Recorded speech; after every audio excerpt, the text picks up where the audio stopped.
Welcome guys, welcome back to another episode of Zoza Sportscast, and I'm your host Johnny Tombogo, and today I'm joined by a very very valuable player back in the days. Sahi amekuwa legendary in the MLS league. We going international sahi. Unaona jersey yenye nimevaa? Ni jersey ya Mohamed Bajaber.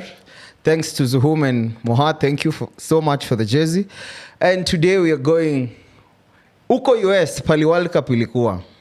There's a player by the name Lawrence. He's the first Kenyan to win the MLS Cup.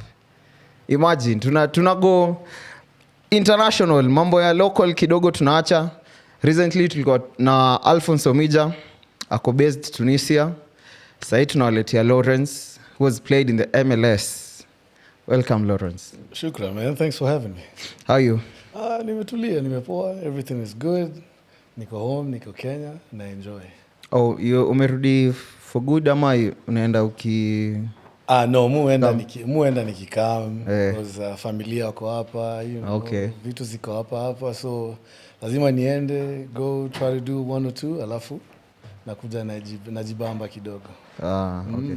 So I've seen you were born into a sports family, yeah? Yeah.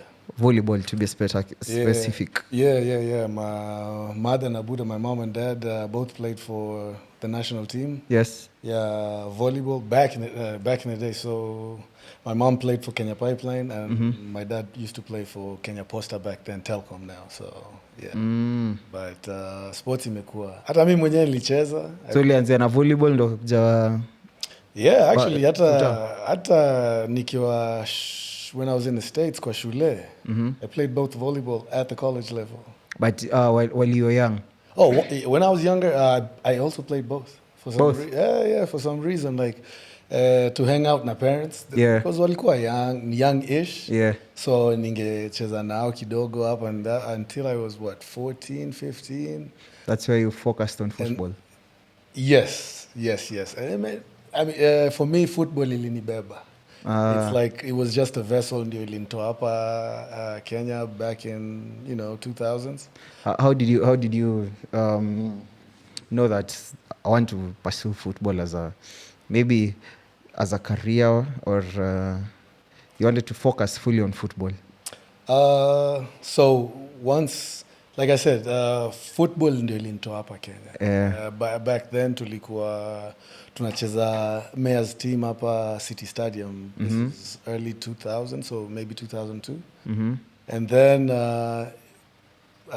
John Bobo Yugi na Edu Sports. Yeah. Alikuwa na connection na one of the coaches wa Missouri Baptist University. Ndio alinipeleka huko hivyo. Na once nilifika huko, it was more based on wanting to go get an education. So it was a scholarship. I got a scholarship to leave here and go there. So nilipata full. Was the scholarship more of academic scholarship ama ni? It was a sports. Sports. Ilikuwa ni sports scholarship. So student athlete is what they call it. So nilienda on athletics scholarship, and then as time ilianza ku go by, I realized like I can actually play with, I guess, the big boys then. Yeah. So my last year of school was 06. Ndio nilikuwa senior 06. Alafu nika-join team inaitwa St. Louis Lions, which was an amateur team then, but we couldn't get paid because we were still in school. So that's like college football? Yes. So nikafanya hivyo na nikafanya vizuri, and then that's when I got called up to a combine ya USL na MLS, and then I got drafted. But before umeharakisha story sorry, bro. Sasa sina nchapia na line sasa unaweza, So ukiwa uko shule unacheza college football for fun, you're not getting paid? No, actually pale your scholarship ni payment. So because if you don't do well, your scholarship inakatwa and you end up to have to pay to school. Like so you have to perform. Yeah, the scholarship is your tuition. So that is what, so football paid for my education. So nilikuwa nikucheza na unalipwa. So but haupewi do directly. Wanalipia scholarship kwa shule. So ilikuwa ni based on you know, how good of a player you are. So even scholarships, not everyone gets the same scholarship. So what was your scholarship type? Mine was full ride. So full ride inamaanisha I'd never had to pay for anything. So mi nilikuwa ni kutokea kucheza ball na nasoma for free. Na kaa uko okay, so unajua venye hizi scholarships zikuwa maybe if you get an injury. No, I mean, so as injuries ni part of the game. Ni part of the game. Oh, si ati wanakutema. Unajua Kenya the same. No, the difference huko hivyo like kama ni injury, first of all wako na department that takes care of that. So kama ni insurance, shule inakupatia, you know, health insurance, nini vitu kaa hizo. So wanajua injuries ni part of the game. Unless ni career ending, then that's different. But kama ni injury yenye you can come back. Yeah. So maybe during that year unafanywa kitu inaitwa red shirting. So red shirting means kama ni eligibility. So kama mimi nilienda 4-year degree program. Yes. So on one of those years una red shirt. So meaning you're not eligible to play because of injury. Then you still get an extra year or something like that. So it was a very good eye opener kwa mtu kama mimi, especially because I left here straight from high school. So, which position were you playing? At this point I was playing high school. I used to play everywhere. Unajua, like I went to school in naitwa Chemelil Academy back then. In Western? In Western. We were not a big team known for kutoa players, but Mimi and two other guys tulienda huko and we knew what we were doing. And that's just how we kind of so the scholarship, you were like two to three guys. When I left there was 4 of us. Oh, okay. Yeah, there was 4 of us that went to, I mean, hatukuwa tunajuana, we met kwa hiyo team ya ilikuwa tunaita City Council team back then. Ilikuwa, I think that the mayor back then alikuwa anaitwa Joe Akech, if I'm not wrong. Okay. So alikuwa na connection na the city of Denver. So ilikuwa ni exchange program the cities and all that, but that didn't work out the way we thought. But kulikuwa na interested schools that wanted players, and sisi ndio tulikuwa of that age of tumemaliza tu high school. So you were 17, 18? Yeah, 17, 18, and then just it so happened we did well at school. Okay. So, you know, ndio upewe hata hiyo scholarship, you have to have good grades. Yes. It's not, a scholarship is not based on just sports. Okay. Because if your grades don't add up, as in if you don't maintain a certain grade, then that scholarship goes. So that's why it's student athlete, you know. So kuna watu wengine wanapewa athletic scholarships, wengine wanapewa ya kusoma. You know, academic scholarship. So mimi nilienda na athletic scholarship though. Okay. Because we also have a program, it's an academy in Kenya called True Talents. Okay, I know. True Talents of Africa. I actually connected with Kim. Kim went to the States. He was in the States back then, I think. Coach Kim? Yes. Yeah. So I kind of... because we hosted a lady from the academy called Anji Washira. Okay. A very close friend of ours. Okay. I guess she's following the same path as yours. Yeah. Okay. Did your parents not like be skeptical about you going to America nini? So unajua venye African parents wakuwa alafu ni way back. No, I think also the kid also, like Mimi, I had already developed trust from my parents, so they knew I could take care of myself. Oh, okay. Sisi ni watu tulianza kwenda boarding when we were like 11 years old. So at 18, going to a different country, it was more of the opportunity is too big for you to not go. Yeah. Because home will always be home. Yeah. So the worst thing is missing the opportunity and be like, then damn, and then years later when I go, man, I wish I would have took that. So for us it was, hey, because both my parents had traveled a lot. Oh yeah. In and out of the country all the time. I think by then Olkwasha visit more countries than myself. So for them it was like, hey, go try, you know, do whatever you need to do.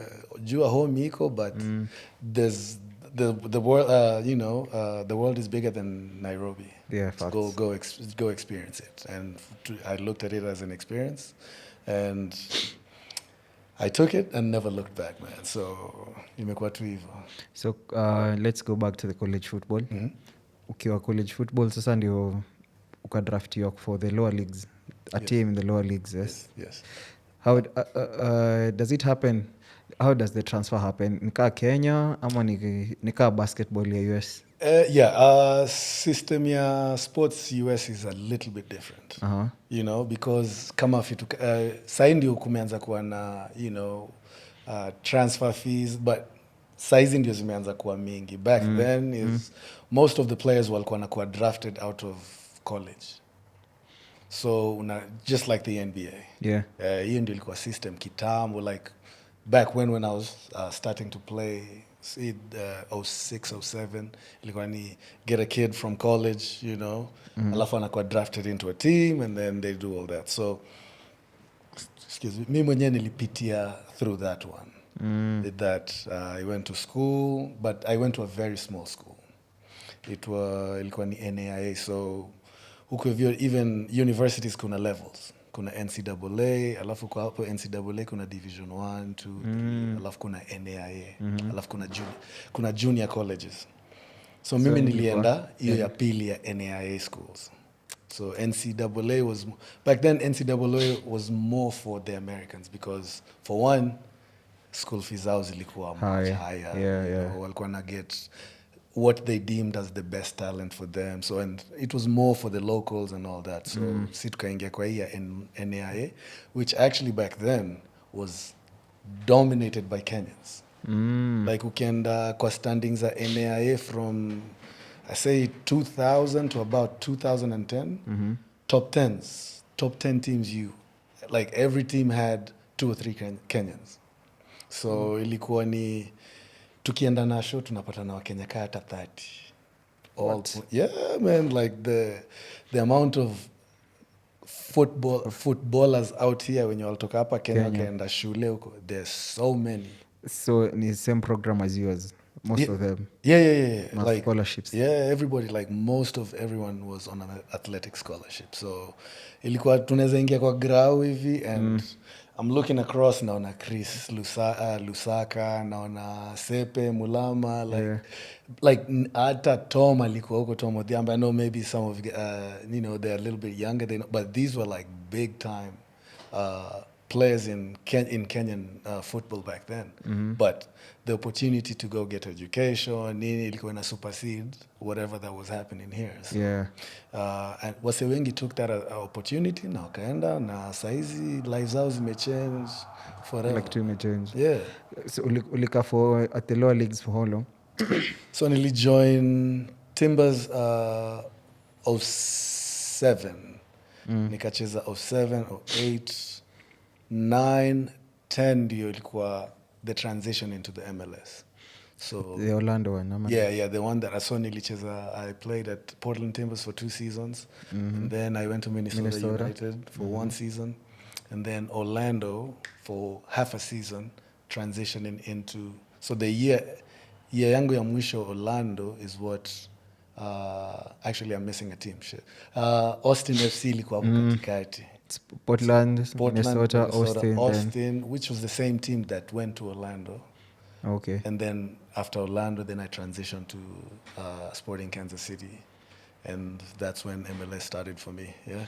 So at Orlando, it's where you got your first breakthrough as a player. No, my first breakthrough ya kwanza ilikuwa to Portland, like, because then Portland, even though they were like in the second division, they were top of the second division, and even the fans, the facility, the training was better than some of the MLS teams.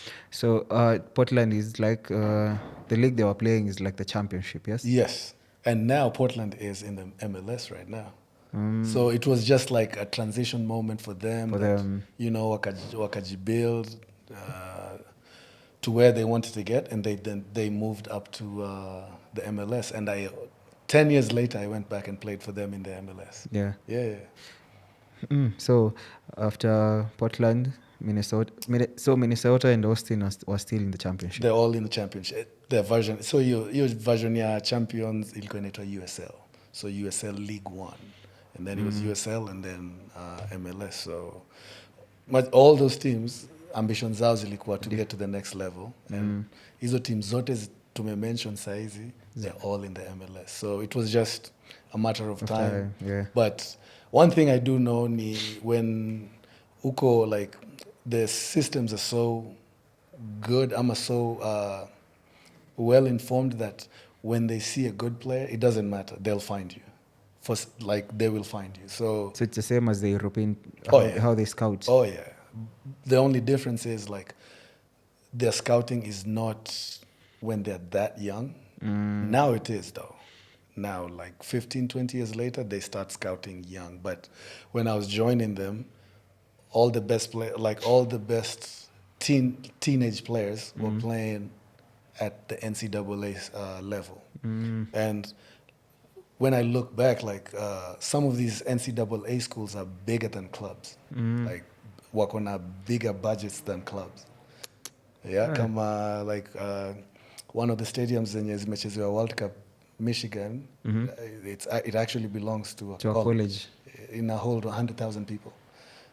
Now that is just a football team. Like the college is that big that inaweza kuwa na 100,000 people every weekend wanacheza kwa hiyo stadium.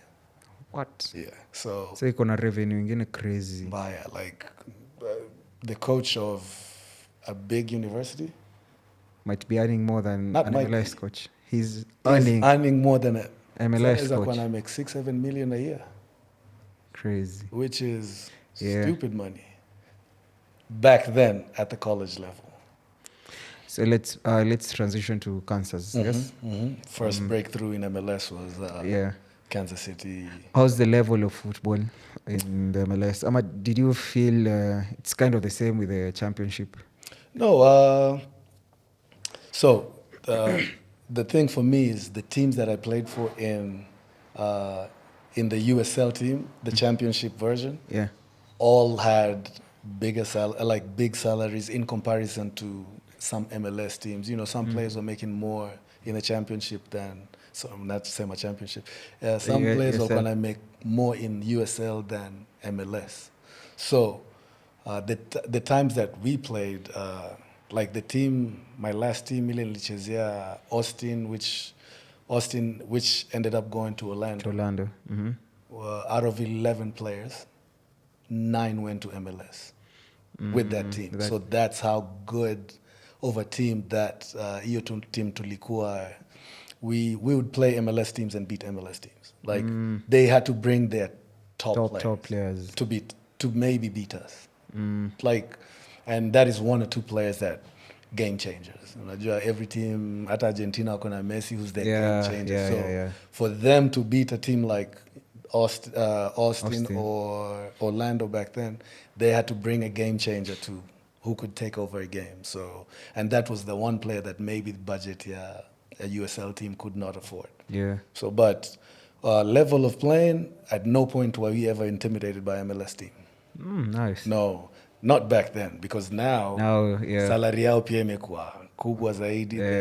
They're more sponsored. Player pool yao pia ni different. They're getting kids from South America. Like now wako na ile experience maybe somebody who's only played college does not have. Yeah. Because wanafish pia wase wa European. Oh yeah. Big time. So how take us through the stints that you had at Sporting Kansas? 2011, joined them mid-season. Yeah. Played a couple of games, and then it was the end of their season. At that year, we did not do too great. But from 2012 to about 2017, Kansas City was the best team in MLS. Nice. Tulishinda championships after championship. Like every year we were at some final. At this point, which position are you playing? I'm playing. Mimi nilicheza both center back na. When I joined the team, I was a defensive mid. CDM. Yeah. But as time goes by, they found out I could play multiple positions, which was center back na CDM. And to them that was like, oh, now we don't have to worry too much. Yeah. So I played both throughout the whole seasons. Then nilicheza huko, niliend up kucheza finals zote, nilicheza center back. But to play final year 2013, yes? 2013. The MLS Cup final. Wow. The atmosphere, would take us through the whole experience. It was the coldest I've ever been in my life. Unasikiaga baridi. Naona saizi hapa Nairobi watu wanasema kuna baridi na tumevaa t-shirt. But I think it is the coldest game ever in the MLS. Tulicheza December, I think 13th or 17th, if I'm not wrong.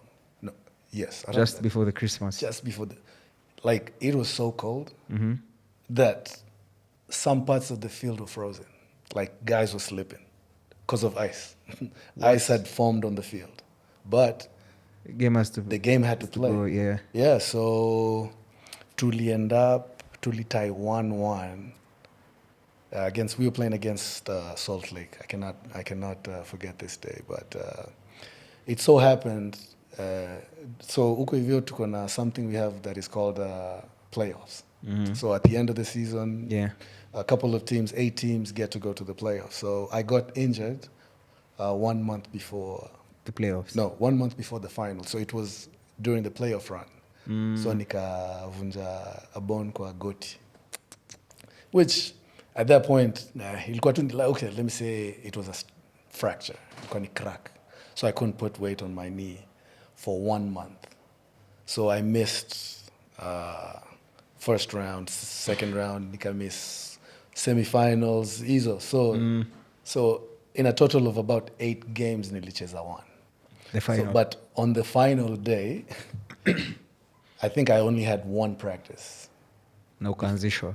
Hata sikuanzishwa. So it was like, Lawrence, whatever, you're ready? Cool. Yeah. 4 minutes into the game, CDM akaumia. The coach anaangalia kwa bench. So I'm thinking like, man, sijacheza almost 1 month. Yeah, the match fitness aspect. So I'm thinking like he's going to pull somebody else. Yeah.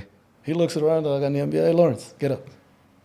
Watu wakaanza kucheka. But that credit to that coach though, I think the level of belief and trust alikuwa nayo, he was like, even though you haven't practiced much, you'll still get the job done. And that's actually what happened. So we went into extra time. Nilicheza 116 minutes of that game. With a bad knee. I mean at that point it was technically in a bad knee, but we tied 1-1, tukaenda penalties na tukashinda. Did you score in a penalty? No, I did not score mine. So story is Salt Lake walikuwa na goalkeeper anaitwa Nick Romando. He was the best penalty stopper. Is still record yake ya penalties. Yeye ndio ana hold record ya saving penalties in the MLS. So I went against him. I was like, what, number 9, number 10? And then sent him shopping, but I sent the ball wide just by this much. But hey, hiyo ndio part of the game. You know, it's something I never shy off from. But I remember like after my miss, you know, like I went to the captain back then. Nikamwambia, man, thanks for saving me, because I missed mine. If they score, they win. That's it. So the keeper makes a save. And the next guy goes, I think we won it in 11 kicks. Damn. So after the game, I go to the captain who was the goalkeeper then, Jimmy. Nikamwambia, man, you saved my butt today. Like umenitoa kwa noma. Kwa noma. Akaniambia, you know what? No, wewe ndio umetutoa kwa noma, because uliingia 4 minutes haujacheza 1 month. Tulikuwa tuna expect nini? That uli last a full game. Like when ndio umetusaidia. Most of the times when a coach makes a sub for you to take a penalty, most of the time wase uhata. Right. But mimi nilikuwa kwa game, but crazy enough tulikuwa tuna lead 3-0 on penalties. So the next 3 guys missed. Oh, shit. The next 3. Like mimi niko najua pena inifiki. Yeah. Hata kidogo niko natoa socks. Kwa hiyo baridi niko natoa viatu nasema Shaisha. But no, it so happened ilikuwa very dramatic nini. In hindsight tulishinda, but it is one of those feelings hauwezi like siwezi escape, siwezi run away from. Alafu back then my mom, rest her soul, alikaa the whole night watch your game, na kazini yangu Phil ambaye hata niko naye hapo alikuwa na watch your game. So game inaisha na Nicole anambia umeaniaje, mmeshinda? Na tumeshinda. So ilikuwa such a big celebration. Which year was this? This was 2013. So funny enough, so Kansas iko na very big population of Kenyans. And most of them that I played ball with in college. So a couple walikuwa kwa stadium nini. So mimi nikitembea na flag ya Kenya, msee alinipatia flag ya Kenya. Like one of the fans. Aliambia shika flag ya Kenya bana. Piga picha nayo. Tembea nayo raundi onyesha. Like nilikuwa naangalia stands na wanawaseka 10, 20 wanashangilia tu Kenya. Yeah man, so ilikuwa ni experience poa sana that siwezi. How did you feel being the first Kenyan to win an MLS Cup? Not the first Kenyan. The only Kenyan. The only Kenyan. Only Kenyan. The first and only. The only Kenyan to win an MLS, you know. Ilikuwa in hindsight saizi. Yeah. Like in the moment it feels like a normal thing. But over years, saini what? 13, 15 years? 13. Yeah. Was it 2013? Yeah. Nobody else has done it. So it's a big, like people go their lives without winning anything. Yeah. Then akina Charles Barkley, nini, like the big hawakushinda. But you know, Mimi in my third year at that club. Yeah. Yeah, third year already had won something. And during that stint ndio kina Beckham walikuwa wameanza kwenda ile Galaxy. Yeah, Beckham alikuwa I think alikuwa yeye, Robbie Keane. Yeah. Did you face Yeah, I did. David Beckham? I did. It was one of our some of the toughest games we ever played, but by the time tulikuwa tunafika finals, tulikuwa like hapo tulikuwa tunatoana hapo semifinals nini, but at that point Sporting Kansas City was not a big city market. LA was because of the lifestyle and all that. So either ilikuwa natolewa ama tunapatana finali. So we faced them many times in the playoffs. Which other prominent like player did you face apart from Beckham?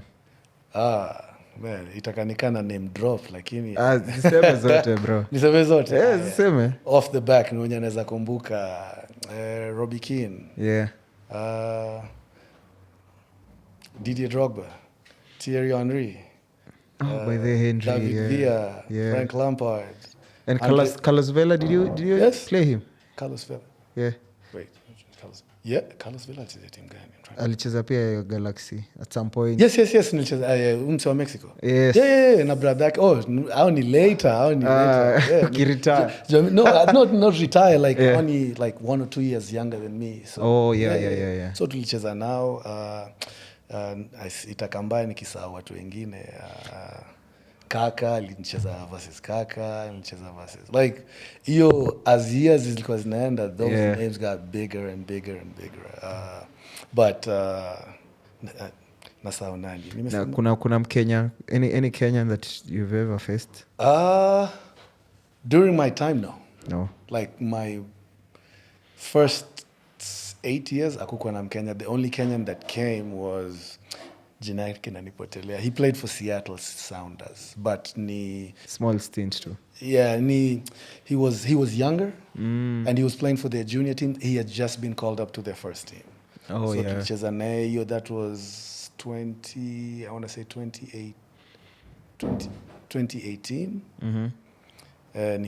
Nikiwa Portland, alafu 2019 nilienda Minnesota, back to Minnesota. Alikuwa hiyo time.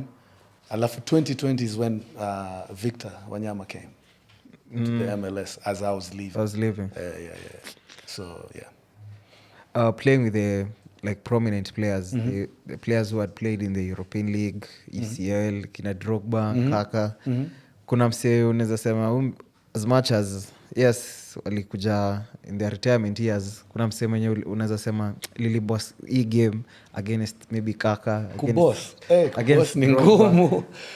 But Like you are going head for head with oh them. yeah, one of the most intelligent players I ever faced was Robbie Keane. Alikuwa striker mzee. Like this dude alinipea shughuli. Like the whole game, you had to constantly know where he was. Hata akifunga kiatu, mna make sure mnajua pale anafungia kiatu. That's how dangerous this guy was. Like alikuwa anafanya saa zote your head is on a swivel. Like 1 second unamwona hapa, the next second ndio hizi maran saizi unaona watu kaa kina Suarez wana make ana make back post run, kumbe asha point ya ule msee weka hapa mbele. So like we constantly communicate na the other guy. Just as zingine umeenda umefanya hivi na ashatoka kwa hiyo, so I have to tell the next guy, hey, he's on your right, so unajua. So ilikuwa, that was some of the experiences that, you know, like we had to have quick thinking all the time. I love the best thing that I like my whole experience ya kucheza, the one lesson that I come to, you know, appreciate the most, especially in football. Football is a game of solving problems. Na unazisolve on the fly. Saizo jua saa zingine tizi hamkuipitia ama nini ama umse amefanya kitu haukuwa umetarajia. So tuna solve problems, and ilikuwa the easiest way to solve it was communicate. So nikimwambia he's on your right, akienda right, mimi naenda left. The right ndio hata ikipigwa hii side ya left, then nisha cover or something like that. So ilikuwa ni, with football you have to solve problems on the fly, on the go, all the time, because it's unscripted. You've played against Thierry Henry, Didier Drogba. Both are phenomenal strikers. Top. Una feel nani ndo alikuwa a step ahead of each other? Step ahead. Henry left New York and went back to Arsenal and played and scored. So alikuwa ngana mabeard. I remember that game he Drogba left, went back. Like what wanna say, it's the time of retirement, but they were coming to the MLS at 34, 35. Messi now, they're playing the World Cup at 38, 40. So kisema they were retiring, they're still playing 7 years. So they were not retiring. It's just ilikuwa ni time yao ya maybe it was a move, and then the MLS was very attractive for them, you know, with pay and all that. So maybe it was a business decision. Everybody looks at it like walikuwa na retire, but no, don't be fooled. I'll say by the time walikuwa nakuja mboka, I guess, like what vile watu wanasema sasa hivi, walikuwa nakuja kazi, na whenever you played them, you could see why they were in the top teams. You could see why. So you'd prefer on your first 11 utaweka nani ka strike hapo? Drogba. Because ndaika Enrico wing. You know? Atacheza on the flank vile alicheza ukiwa Barcelona. So Drogba katikati, Henry on the wing. So after winning the MLS Cup ndo ulienda Malaysia? Aman. So actually tulishinda inaitwa US Open Cup 2012, which is the one that guarantees you to go to Champions League ya inaiko ilikuwa tunaita CONCACAF, yes. So tulishinda 2012 Open Cup, tukashinda 2013 MLS Cup. 2014 tulitolewa semi-finals. So that was my last year of contract na hiyo team at 2014. So I wanted a bigger pay. So wakaniambia, if you stay, this is how much we're going to give you. And then I was like, no, I need huge offers came. And it was like, hiyo time nilikuwa najiamini. I was like, no.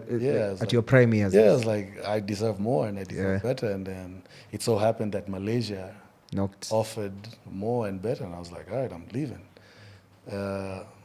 Fast forward 3 months later, I get the call back from MLS. They're like, hey, come back. And that's how I went back. To the same team. I went back to Kansas City, So After Kansas, that's where you hung up your boots. No. I played Kansas 2 seasons. Alafu nika go back to Portland, which now is 2017. They are in the MLS again. So now I'm in MLS for like 5 years. So played for them 2 seasons. One of my better times playing because I was constantly playing. So that was like your boyhood club. Yeah. That's what that even your club in Ilitoka block. Yeah. So I had a really good time. The town was awesome. The fans were great. So nearly have 2 seasons up, 17, 18. Nikacheza 19. Went back to Minnesota just the way I'd followed during my younger playing when I just started playing. Yeah. So nikacheza hizo. Alafu Minnesota. Nikaenda Minnesota. Alafu 20 nikaenda Miami, COVID happened. Ikafunga kila kitu. I was out for about 6 months. Nikasema it's okay. Ni personal decision ama it was a contract? Very personal decision. Did you feel like this is the right moment to hang up my boots? For me, I never, up to today, I never officially retired. I just knew it was time for me to step away, kidogo, and then other opportunities presented themselves. For me, I'm a big student of the game. Yeah. So even when I was playing, I was already taking my coaching classes.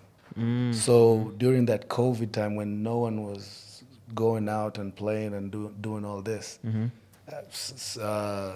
I was coaching. And it just so happened that I got a job that said, hey, if you stay here, we're going to pay you X amount for the next 20 years. Ball naangalia niko bado maybe 2-3 years maximum. Alafu achane tu nayo. Si afadhali kama bado ni poa. Yeah. And then thanks to everything, I left with no injuries. Nothing major that would ever set me back and be like, hey, ball ilinifanyia. But because I did and won everything that I ever wanted or everything that was available to me. Yeah. So stepping away was not the hardest decision for me. It was not. I've seen in some sites you played for Harambee Stars 2 cups, other sites it's 4 cups. It was 4. It was 4? It was 4. How did you get, which coach called you up? Shout out to Coach Adel Amrush. He had been following the league for so long. Alikuwa amefuata MLS for so long. Yeah. So that the time he got the job, the first call he made was to me. He's like, Lawrence, hey, I want you to come to play for the national team. And by then nilikuwa nacheza CDM. But kwa national team hapa ilikuwa Vic alikuwa anacheza hapo. But you also play in the back, so I'll just play in the back and then let's see how that happens. So yeah. So which teams did you get to play against? Do I remember? Zambia, tulienda Comoros. I was seeing Comoros, Lesotho. Yeah, ilikuwa nizo ma African qualifiers. Qualifiers, yeah. Okay. So after not officially hanging up your boots, umeamua kushift in the coaching aspect of football. Ushafanya classes, so uko na license yangu ya B. So sahi naweza coach, up to a professional level. 2 seasons ago nili coach a 3rd division team. It was St. Louis. So the first team that I ever played for. Yeah, so lakini sahi ilikuwa inaitwa St. Charles FC. Na ilikuwa imechange from St. Louis. So niliwa manage for 2 seasons as the head coach. And then nilipata opportunity ya kuwa director wa kucoach at a club in St. Louis. So that is my current role right now. Na coach mini high school director wa coaching. And I also coach 2 boys teams and 1 girls team, U17s na U19s. Okay. Yeah. For huku Kenya kuna anything ulianza una give back to? Yeah, huku Kenya nilianza Lawrence Olum Foundation back when I was playing, so which was 2015. Tulikuwa tuna host tournaments and then we tried to give kids an opportunity to get a scholarship. Yeah. So we did that for about 5-6 kids. And then COVID hit and then we stopped for a while. And then once everything opened, Yeah. so right now, currently, tunajaribu kutafutia other kids opportunities to go to the US. Yeah. And also, saizi, we have this girls team that is based in the US, that we're trying to bridge that gap between kids in the US who want to come and show their talent here. You know, because their parents are Kenyan, so our second generation. Yeah. And I think for the game of football iendelee hapa, it needs contribution from everyone. Yes. You know, just not saying only Kenyans can go, but because I consider myself a Kenyan Yeah. who lives in the US. Yes. So does that mean I don't want to play for Kenya? No, I want to play for Kenya. So we are putting up a team that, you know, can get a chance, you know, working with the guys here. Yeah. You know, kuja tupatane, Johannes- exchange ideas, exchange players, so they can get to know who's there, who's not. Wanaweza saidia Harambee Starlets. Yeah, man. Like, sahi pale tunataka, what we want is the game to develop. Yeah. You know, and I think those kids from when you wanatoka huko from US, they would bring something different. Just the same way the captain, Kama Victor, once he played at Tottenham, the experience he brought here was different. Yes. You know, it's not the same Vic mwenye alikuwa hapa when he was starting. So Yeah. just because of that, ndio inafanya Kenya ina grow and inafaa kugrow pale tunataka sisi wote. So I feel like that and the people I'm working with, the parents, you know, the girls that are there, we all want, you know, something good to happen in Kenya, and that is the little way we can contribute to it. Yeah. So even that is what we're doing, and that is one of the biggest, one of the focuses we have right now. Okay. So you're doing both for the girls and for the boys, right? Yes. Right now, the Kenya diaspora team is for the girls. Oh, okay. Yes, because one of the people that I work with is Ivy. Ndio came up with this idea of because her daughter plays anacheza huko ng'ambo. Yeah. Na alikuwa able kwenda Mexico akacheza na the same team that Kenya beat. You know, I think he was at the World Cup, juniors, if I'm not wrong. Oh, okay. So, hiyo kukuwa na experience, and she's like, oh, you know, I can go do this in Kenya. And that's how it'll come up, and so sai tuko 2 months in. Yeah. So hopefully in the next. So her daughter wants to play for Harambee Starlets in the future. If possible, yes, 1,000%. I think she's actually able to play. Just she's 13 and ni mkubwa bana. Yeah. Like akona aspects zile, like if a coach can see that and they can use that very well, you know. So that is hiyo part ya tunasema tuna bridge hiyo gap between Kenya na diaspora. If we can have watu kama hao kukuja wanasema kubolster ama ni kubolster. Yeah, kuongeza bolster the talent that we have here in Kenya. Inaweza saidia kila mtu.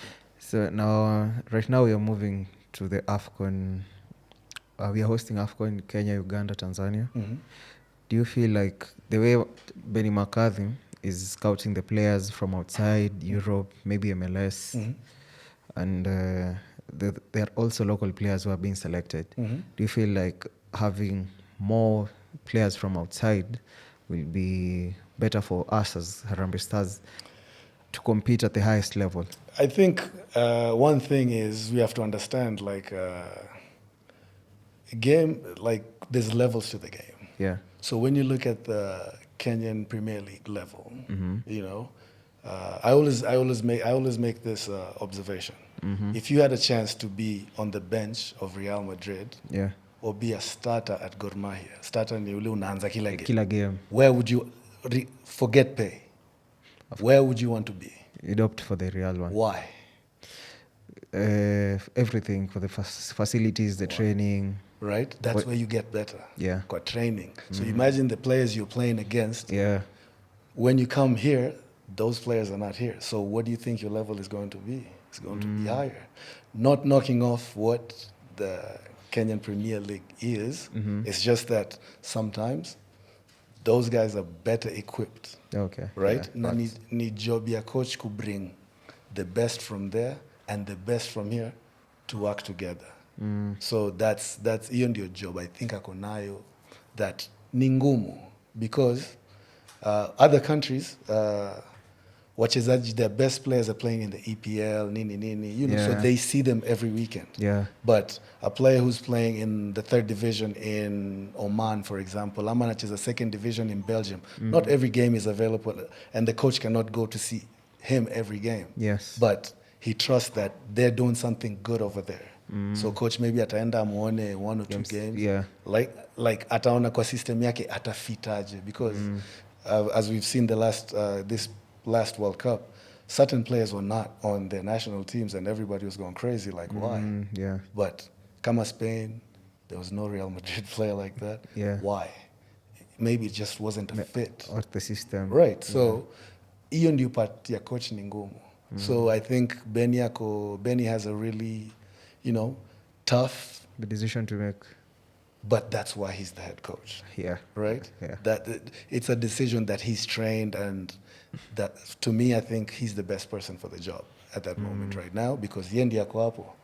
But so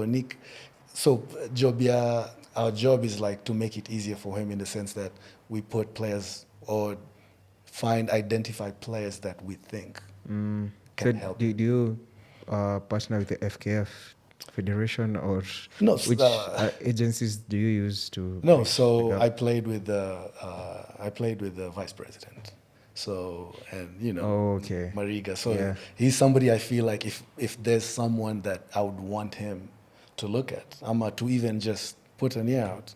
You know, I believe that Nikona trust just because of the experience and the background that I have, that he would at least listen.